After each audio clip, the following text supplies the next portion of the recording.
Every 24 hours in Chicago, a city that's supposed to be a beacon of opportunity, someone is shot, someone dies, and yet the world looks the other way. What if I told you this isn't just crime, it's a war, and every statistic you've heard barely scratches the surface? Stay with me, because what you're about to hear will make you question everything you thought you knew about America's cities. And it might just change the way you see the world around you. Chicago isn't just a city, it's a place where every street corner tells a story that most people outside the city would never want to hear. You walk down a street in the morning and see children heading to school with backpacks larger than their bodies, but behind that innocent walk lies a world of fear that no child should ever have to carry. These children grow up faster than they should, forced to navigate a landscape filled with dangers that most adults can barely imagine. In a typical day, sirens wail not just occasionally, but constantly, creating a soundtrack of tension that permeates every neighborhood. The air itself feels heavier, as if every brick and every building has absorbed the anxiety, the anger, and the sorrow of years of violence. Imagine growing up in that environment, where the rules are not written in books but learned on the streets, where survival often depends on knowing which corners to avoid, which doors never to open, and which friends to trust with your life. Chicago's streets are classrooms too, but the lessons are brutal, and the curriculum doesn't forgive mistakes. Every wrong move can have irreversible consequences, and the stakes are high not just for those involved in gangs or crime, but for anyone simply trying to live a normal life. Parents constantly wrestle with decisions that no parent should ever have to face, weighing their child's education, freedom, and dreams against the simple act of staying alive for another day. The reality is harsh. Neighborhoods in Chicago often feel like a battlefield, with invisible lines drawn not by geography, but by power, influence, and the struggle for survival. Every alley, every park, every street corner can turn into a zone of conflict, and the people who live there understand that the safety many take for granted is a privilege they can't afford. You see, Chicago's war isn't fought with tanks or missiles, but the effects are just as lethal. Bullets replace artillery, fear replaces strategy, and every day is a test of resilience.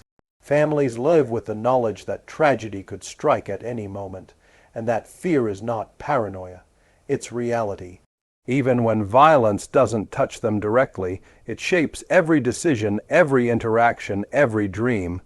Children grow up internalizing patterns of caution, learning to look over their shoulders before stepping outside, learning to mistrust in a city that often seems indifferent to their struggle. Adults carry burdens that would crush the strongest of people elsewhere, balancing the need to provide for their families while navigating dangers that most would consider unthinkable. Chicago has a way of testing humanity in ways that leave scars, not just on the body, but on the soul. Walking through these neighborhoods, you can't help but notice the small things that hint at the broader reality. A basketball court stands empty at dusk, not because the children don't want to play, but because parents fear the danger of being outside after sunset. Small shops and businesses shut their doors earlier than they should, not because there isn't demand, but because the threat of violence is constant. Community events are rare, not for lack of interest, but because the logistics of safety have become a full-time job. Even celebrations, things that should be joyous, are shadowed by caution and vigilance. The energy of the city pulses with life, yet it's intertwined with an undertone of tension, as if everyone is holding their breath, waiting for the next eruption of chaos. The very act of living here requires a kind of courage most people will never understand. And yet, it's not just about fear. It's about resilience. The people of Chicago adapt in ways that are both inspiring and heartbreaking. Mothers walk children to school in groups, neighbors watch each other's backs, and communities form invisible networks of support in an effort to counterbalance the violence. This resilience, however, is forged in a crucible of suffering, and it's often misunderstood by outsiders. When the rest of the country hears about Chicago, they hear about shootings, murders, and gang wars, but rarely do they understand the daily acts of courage, the small victories that occur in shadows. Someone surviving another day, keeping a child safe, managing to get to work, school, or practice without incident. These are the victories that are invisible to statistics but monumental in the lives of those who experience them. It's easy for people outside Chicago to say, why don't they just leave? But leaving is rarely that simple. Families have roots, homes, jobs, connections, and histories that bind them to these neighborhoods. Leaving isn't just about walking away. It's about abandoning a life that, for better or worse, has been built over decades. And even when people leave, the trauma often travels with them. Children carry the imprint of what they've seen and experienced, shaping their world, view, their expectations, and their approach to life. This city doesn't just change people externally. It changes them internally, molding their psyche in ways that are invisible but deeply powerful. And when you think about Chicago in terms of survival, it forces you to reframe what normal life even looks like. Everyday activities, going to the store, attending school, or even visiting a friend, require a calculation of risk that most people would find unimaginable. Choices are not just about convenience or preference. They are about safety, strategy, and the probability of making it through the day without injury. Adults and children alike develop an acute awareness, a kind of situational intelligence that's both impressive and terrifying, because it comes at the cost of innocence, peace of mind, and a childhood that should be carefree. The war-like conditions of Chicago are also psychological. The constant exposure to violence, the inability to predict who will be affected next, and the omnipresent fear create a mental environment that is just as lethal as the physical one.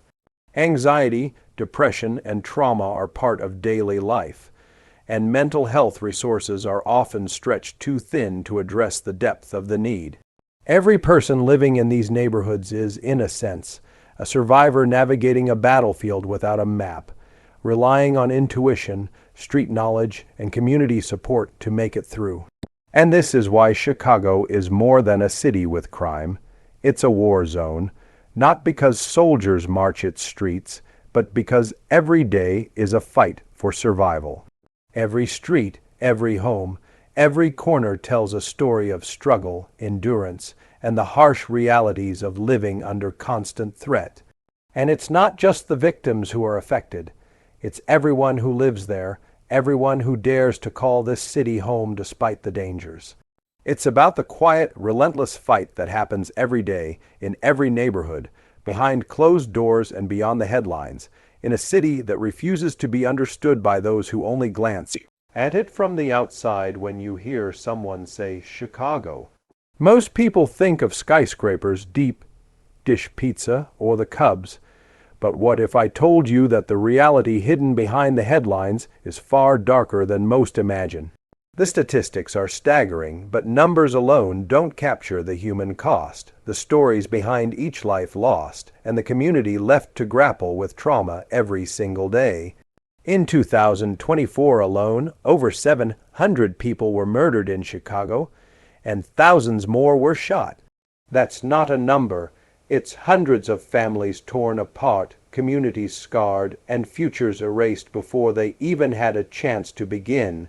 Every statistic on a chart represents someone's brother, sister, son, daughter, friend, neighbor, and the reality is that no chart can convey the magnitude of grief, the depth of fear, or the weight of living under constant threat. These numbers aren't abstract, they're a reflection of a society in crisis, and they reveal something that most people outside the city refuse to acknowledge. Chicago isn't just struggling with crime, it is a city at war with itself. Consider the numbers in context. Over 4,000 shootings a year. That's an average of more than 10 people shot every single day.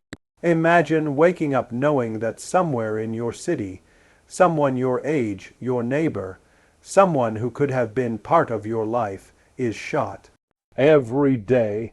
The police are stretched thin, hospitals are overwhelmed, and the emergency response system is constantly operating at maximum capacity, dealing with incidents that range from accidental shootings to targeted attacks. And when you look closer, you see patterns that are even more alarming. Certain neighborhoods experience the brunt of this violence repeatedly, making them almost permanent war zones. These aren't isolated incidents, they're recurring cycles of tragedy that families can neither predict nor prevent. And for children growing up in these neighborhoods, this cycle is the only reality. They know what's even more shocking is the age of the victims. Teenagers, young adults, sometimes even children are caught in the crossfire, victims of circumstances they did not create. A 15-year-old walking home from school can be gunned down in an instant. A 12-year-old playing in a park may witness something that no child should ever see. These aren't just statistics. They are moments frozen in time, moments that shatter lives and echo across families and communities for generations. And yet, too often, the national media treats these events as fleeting stories, short-term attention grabbers, without ever conveying the gravity or the long-term consequences. And then there's the economic impact, the silent toll that numbers don't always capture. Every shooting, every murder, affects more than just the immediate victim. Property values drop in high-risk neighborhoods, local businesses struggle or shut down, and investments in the community dwindle because safety cannot be guaranteed. Families hesitate to move into neighborhoods where violence is common, and those who remain often feel trapped, facing fewer opportunities for education, career advancement, and a stable life. The numbers tell a story of loss and suffering, but they also reveal the long-term damage to opportunity, growth, and generational wealth. This is a city where the cost of violence isn't only measured in lives lost, it's measured in futures forfeited and dreams deferred. Now consider hospital data and emergency response numbers. Thousands of injuries per year from shootings, stabbings, and assaults. People surviving but carrying lifelong consequences. Trauma doesn't just vanish once someone walks out of the hospital. It lingers, reshapes communities, and influences behavior. Children who witness violence can experience lifelong psychological effects, from PTSD to depression, which affects their ability to learn, to trust others, and to envision a safe future. Adults, too, are constantly on edge, operating in survival mode, making split-second decisions that can save their life or put them at risk. The mental and emotional toll of living in such a high-risk environment is a silent epidemic that is rarely reflected in official statistics, but is just as real as the visible wounds. And yet, despite these staggering numbers, there is an eerie sense of normalization. People inside the city learn to live with these realities, adjusting routines, avoiding certain streets, or adopting protective behaviors that outsiders might see as extreme, but are essential for survival. It's a city where the extraordinary has become ordinary, and the ordinary is overshadowed by the extraordinary risk that comes with every day. Families plan their lives around the possibility of violence rather than possibility itself, and children grow up knowing that survival is the first priority and dreams are secondary. When you start to dissect these numbers by neighborhood, the disparities become even more pronounced.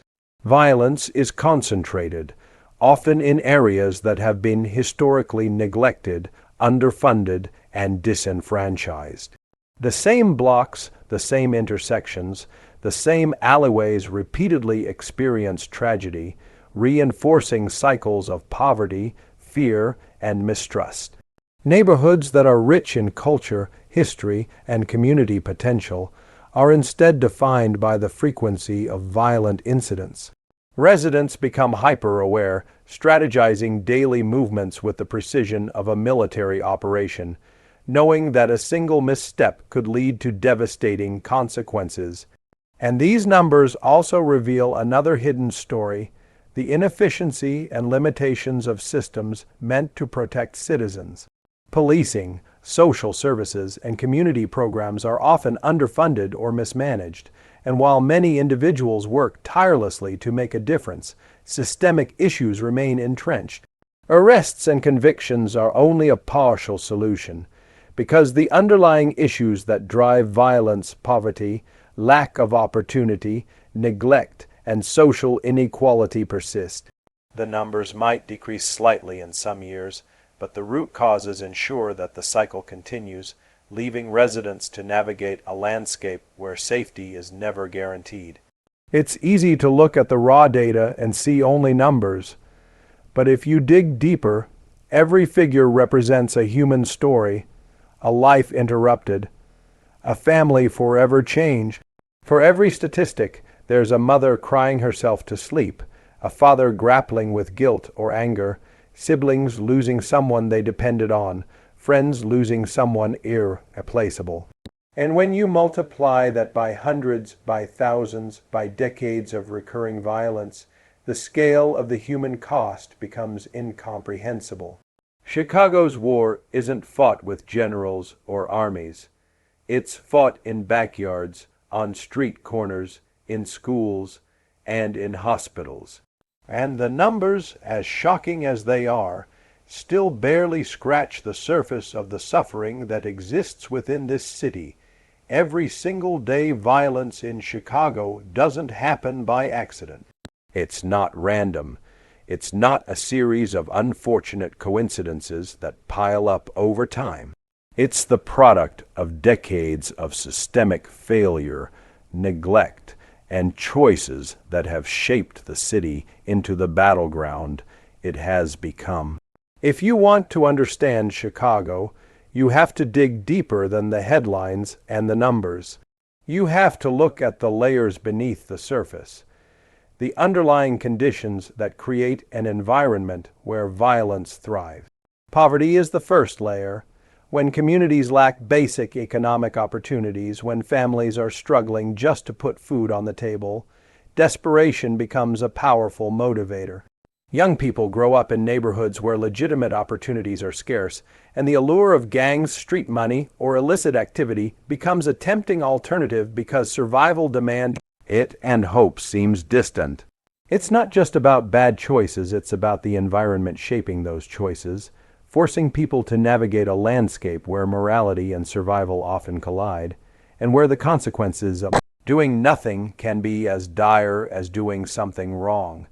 Education is another critical factor. Schools in many of the most violent neighborhoods are underfunded, overcrowded, and ill-equipped to provide children with the tools they need to escape cycles of poverty and violence. Teachers are overworked, resources are limited, and the curriculum often fails to address the social and emotional realities of students living in trauma-filled environments. When children don't see a clear path to success through education, when graduation rates are low and dropout rates high, it's easy for them to fall into patterns that perpetuate violence. And even for those who excel academically, the odds are stacked against them. College acceptance, financial aid, and safe transportation are challenges that many families cannot overcome, making it difficult to see a future outside the confines of their neighborhoods. Gangs and street organizations fill the gaps left by economic and social neglect. These groups provide structure, identity, and sometimes financial support in ways the community or government cannot. They become an alternative system of power and control, offering belonging where society has failed to deliver it. But this sense of identity comes at a steep cost.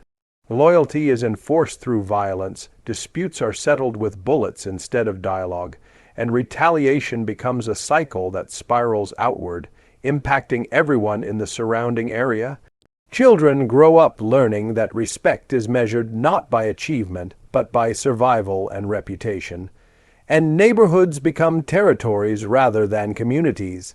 Understanding this is essential because the root causes of violence are rarely about individual choices alone. They are about systems that incentivize, reward, and normalize destructive behaviors. Political corruption and mismanagement amplify the problem. For decades, decisions about budgets, policing, housing, and social services have often been influenced more by personal gain than by what would genuinely improve communities. Funding for programs that could offer alternatives to violence is frequently diverted or delayed, leaving neighborhoods with inadequate resources. Law enforcement policies are debated, implemented, and reversed without consistent strategy, creating confusion and frustration within communities that already feel abandoned. When political agendas prioritize optics or re-election over effective solutions, the people who live in these neighborhoods are left paying the price. They are forced to navigate a system that doesn't always have their best interests at heart. And when institutional trust erodes, communities begin to fend for themselves in ways that further entrench cycles of violence. Historical context matters too. Chicago's violence didn't begin yesterday, and it didn't emerge in isolation. Decades of segregation, discriminatory housing policies, and redlining have concentrated poverty and marginalized communities, creating enclaves where opportunity is limited and frustration runs high. These historical injustices aren't just footnotes. They shape the social fabric of neighborhoods today. Generations of families have experienced barriers to upward mobility, systemic inequality, and exclusion from the economic mainstream, and those patterns create conditions where violence can flourish. When entire neighborhoods feel like they've been left behind for decades, resentment grows, hopelessness becomes normalized, and anger can manifest in ways that turn streets into battlefields. Social factors also play a significant role. Family instability, substance abuse, lack of mentorship, and limited access to mental health resources create an environment where children and young adults are more likely to engage in destructive behaviors. When children lack consistent guidance, role models, and support systems, they are more susceptible to negative influences. Communities may have heroes and mentors, but if those figures are few and resources scarce, the gap is quickly filled by the destructive elements of gangs or peer pressure. Mental health, in particular, is a silent factor that exacerbates violence. Trauma is generational in these neighborhoods, and without intervention, patterns of violence, neglect, and coping through aggression are passed down from one generation to the next. The media and public perception play a subtle but important role as well. When the world outside Chicago hears about shootings and murders, they often see sensational headlines and fleeting stories without context. This can lead to stigmatization, fear, and even avoidance by potential investors, businesses, and policymakers. Communities are left isolated, their struggles underrepresented, and the cycle continues because attention, resources, and intervention are inadequate. This lack of external accountability allows systemic problems to persist and often makes residents feel unheard and unprotected, reinforcing the notion that survival requires self-reliance in extreme ways. Even policing itself, while essential, is entangled in the root causes. Law enforcement is stretched thin, officers face enormous pressure, and public trust is often fragile. Communities that feel over-policed in some ways and underprotected in others exist in a constant state of tension. When law enforcement is seen as an outside force rather than a partner, neighborhoods become defensive, suspicious, and resistant to collaboration. Yet, at the same time, without effective policing, the cycle of retaliation and unpunished violence accelerates, leaving residents to live in fear. The challenge is not simple. It's a complex network of social, economic, historical, and political factors that reinforce each other and make violence self-perpetuating. And perhaps one of the most overlooked root causes is opportunity, or the lack of it. Chicago is a city of immense potential, yet access to opportunity is deeply unequal. Some neighborhoods thrive with access to education, employment, and social mobility, while others are left behind with limited options. When young people grow up believing that the system is rigged against them, when pathways to success feel blocked at every turn, they are more likely to seek alternative routes to recognition, money, and power, even if it means engaging in dangerous behavior. Opportunity isn't just a nice-to-have.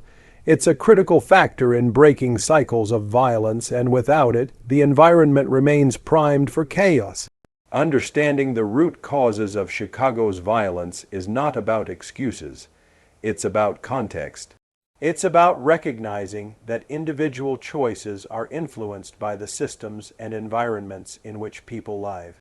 It's about seeing that poverty, neglect, political failure, systemic inequality, and lack of opportunity create conditions where violence becomes not just possible, but likely. Until those root causes are addressed, the cycle will continue, and every statistic, every life lost, and every neighborhood scarred is a reminder that this is a problem that cannot be solved with simple solutions. Chicago's war is deeply structural, and the path to peace requires more than policing. It requires investment, accountability, reform, and the courage to face the uncomfortable truth that this violence is both preventable and, until now, largely ignored.